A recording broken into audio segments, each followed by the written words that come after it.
बिस्मिल्लाहिर्रहमानिर्रहीम। अस्सलाम वालेकुम स्टूडेंट्स, आज हम स्टार्ट कर रहे हैं न्यूक्लियर फिजिक्स और ये न्यूक्लियर फिजिक्स का फर्स्ट लेक्चर है radio activity. Students, radio activity क्या होती है? इसको हम इस तरीके से डिफाइन करते हैं कि द इमिशन ऑफ सब atomic particles and gamma radiations from the nucleus of an unstable atom in order to attain stability is known as radioactivity. Students, जितने भी हमारे पास एटम्स हैं वो उनके मुख्तलिफ आइसोटोप्स हैं। तकरीबन मोर देन 2000 हमारे पास आइसोटोप्स बनते हैं। तो उन टोटल आइसोटोप्स में से 257 of them are stable. 257 of them are stable, ये तकरीबन स्टेबल है। And the rest of the isotopes are unstable, वो अनस्टेबल है। तो स्टूडेंट्स, हर इंसान चाहता है और इस दुनिया में हर चीज चाहती है कि मैं स्टेबल रहूं। टू अटेन स्टेबिलिटी तो हर इंसान के लिए कुछ ना कुछ करना पड़ता है। इसी तरह जितने भी पार्टिकल्स हैं वो सब कुछ ना कुछ करते हैं। कुछ या तो एनर्जी गेन करके खुद को स्टेबल करते हैं या तो एनर्जी लॉस करके खुद को स्टेबल करते हैं। इसी तरह हमारे पास ये 257 के अलावा जितने भी आइसोटोप्स हैं ये खुद को स्टेबल करने के लिए सब एटॉमिक पार्टिकल्स को रिलीज करते हैं, इनका एमिशन करते हैं या फिर जो है गेमा रेडिएशन जो है एमिट करते हैं। तो अनस्टेबल न्यूक्लियाई का अल्फा बीटा या गेमा रेडिएशंस को एमिट करना, इस प्रोसेस या इस फिनोमिना को हम रेडियो एक्टिविटी कहते हैं।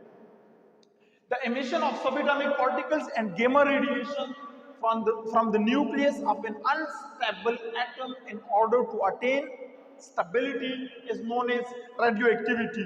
और ये एलिमेंट, जिन एलिमेंट्स में ये प्रॉपर्टी होती है उनको हम रेडियो एक्टिव एलिमेंट कहते हैं। Radio active elements, the elements having या which possess such properties या which do such phenomena are known as radioactive element। तो स्टूडेंट्स, कोई भी रेडियोएक्टिव एलिमेंट खुद को स्टेबल करने के लिए 3 टाइप्स ऑफ रेडिएशंस एमिट करता है। 3 टाइप्स ऑफ रेडिएशंस जो है वो एमिट करता है, जिनमें से 2 जो है सब एटॉमिक पार्टिकल्स हैं और एक जो है in the form of energy. Number 1 जो है अल्फा पार्टिकल्स। अल्फा पार्टिकल्स या इसको हम अल्फा रेडिएशंस भी कहते हैं। अल्फा रेडिएशंस, और इसको हम डिनोट करते हैं अल्फा के सिंबल से। सेकंड वन जो है वो हमारे पास है बीटा पार्टिकल्स,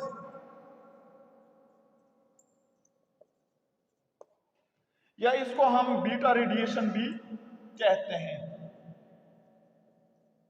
और थर्ड वन जो है वो हमारे पास है गेमा पार्टिकल, या इसको हम गेमा रेडिएशन का नाम भी देते हैं।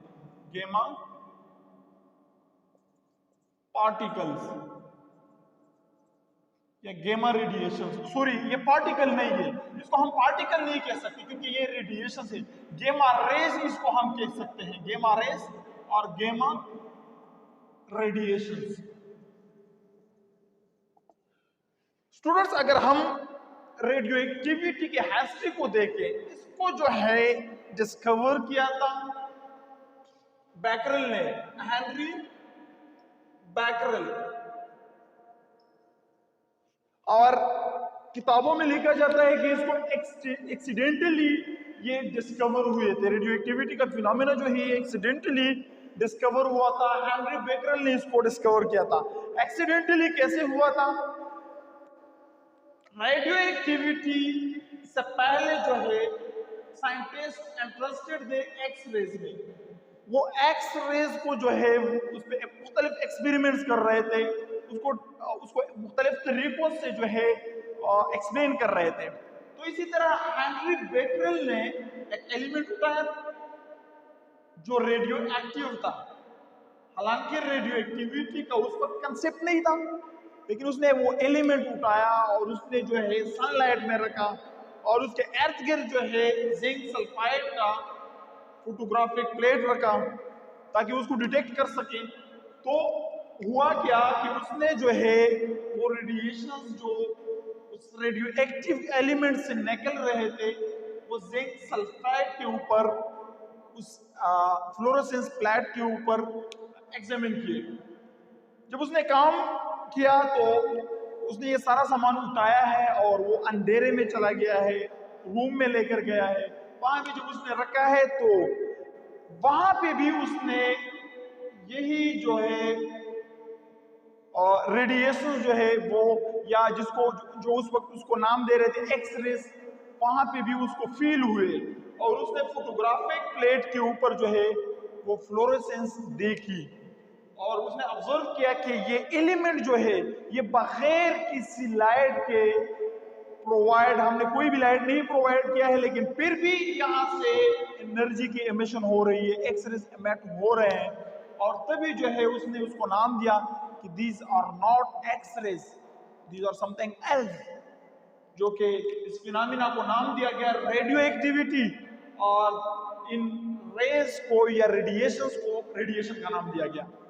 बाद में जो है 1903 के लगभग ये हेनरी बेकरेल ने इसको 1896 में इसको डिस्कवर किया था। बाद में जो है इनको इन रेडिएशंस को जब इलेक्ट्रिक फील्ड और मैग्नेटिक फील्ड से पास कराया गया तो पता चला कि ये रेडिएशंस जो है इनके प्रॉपर्टीज और एक्स रेज की प्रॉपर्टीज में काफी जो है डिफरेंस है। एक्स रेज जो है वो एनर्जी है, they are not affected by the electric और मैग्नेटिक फील्ड। लेकिन जब इन रेडिएशंस को पास कराया गया इलेक्ट्रिक फील्ड और मैग्नेटिक फील्ड से तो इन्होंने महसूस किया कि some of them were deflected towards the negative plate, जिनको अल्फा पार्टिकल्स या अल्फा रेडिएशंस का नाम दिया गया। Some of them were deflected towards the negative plate and some of them were moved undeflected, या हम इस तरह कह सकते हैं कि some of the radiations were not affected by the electric and magnetic field, और उनको फिर बाद में जो है नाम दिया गया गेमा रेस। तकरीबन 1903 में जो है इनको फिर अल्फा बीटा और गेमा रेडिएशंस का नाम दिए गए। तो students, what are alpha particles और अल्फा रेडिएशंस? तो अल्फा पार्टिकल या अल्फा रेडिएशंस क्या होती है? तो अल्फा पार्टिकल जो है, अगर हम इसको देखें या एक्सप्लेन करना चाहें तो अल्फा पार्टिकल्स या alpha radiations, these are in fact helium nuclei. They consist of 2 proton, इसमें 2 प्रोटॉन होते हैं प्लस 2 न्यूट्रॉन, और इसमें 2 न्यूट्रॉन होते हैं। स्टूडेंट्स, अगर हम हीलियम एटम के न्यूक्लियस को देखें तो हीलियम एटम के न्यूक्लियस में भी 2 प्रोटॉन होते हैं और साथ में जो है 2 न्यूट्रॉन होते हैं। तो हीलियम को हम इस तरह से रिप्रेजेंट करते हैं He2 4, और इसी से हम अल्फा पार्टिकल को भी रिप्रेजेंट करते हैं, क्योंकि alpha particle it is in fact it comprises या it consist of 2 proton and 2 neutron. Alpha particle में भी 2 प्रोटॉन और 2 न्यूट्रॉन होती है, और क्योंकि 2 प्रोटॉन की वजह से इसका चार्ज जो है सिंगल प्रोटॉन के ऊपर जो है वो एक पॉजिटिव चार्ज है, तो 2 प्रोटॉन के ऊपर जो चार्ज बनता है वो डबल पॉजिटिव बनता है। तो इसलिए हम कहते हैं कि अल्फा पार्टिकल के ऊपर चार्ज जो है वो डबल पॉजिटिव चार्ज है। और इसी तरह इसका मास अगर हम देखें तो अल्फा पार्टिकल का मास जो है 4 है, क्योंकि मास जो है it is the number of proton plus neutron in the nucleus. तो न्यूक्लियस में प्रोटॉन और न्यूट्रॉन की कंबाइन तादाद, उसको हम मास नंबर कहते हैं। तो अल्फा पार्टिकल में 2 प्रोटॉन होते हैं और 2 न्यूट्रॉन होते हैं, इसलिए इसका मास जो है वो 4 बनता है। तो इसको अल्फा पार्टिकल को हम रिप्रेजेंट करते हैं He2 4 से। स्टूडेंट्स, अल्फा इमिशन कब होती है? अल्फा इमिशन तब होती है जब वेट एम्बुलेंस आ जाता है, जब कोई न्यूक्लियस जो है वो इंतहाई बड़ा हो। मोस्टली जिन न्यूक्लियाई का एटॉमिक नंबर ग्रेटर देन 82 हो, दे आर मोस्टली अनस्टेबल, और इनमें जो है अल्फा इमिशन होता है। इनसे अल्फा रेडिएशन इमिट होते हैं, खुद को स्टेबल करते हैं by emitting alpha radiations. Alpha radiations को ये एमिट करके खुद को स्टेबल बनाते हैं। इसी तरह न्यूट्रॉन टू प्रोटॉन रेशो ये ज्यादा हो, न्यूट्रॉन टू प्रोटॉन रेशो ज्यादा हो किसी अनस्टेबल न्यूक्लियस में, तो वो खुद को स्टेबल करने के लिए 2 प्रोटॉन एमिट करता है और 2 न्यूट्रॉन को एमिट करता है, which is what in alpha particle.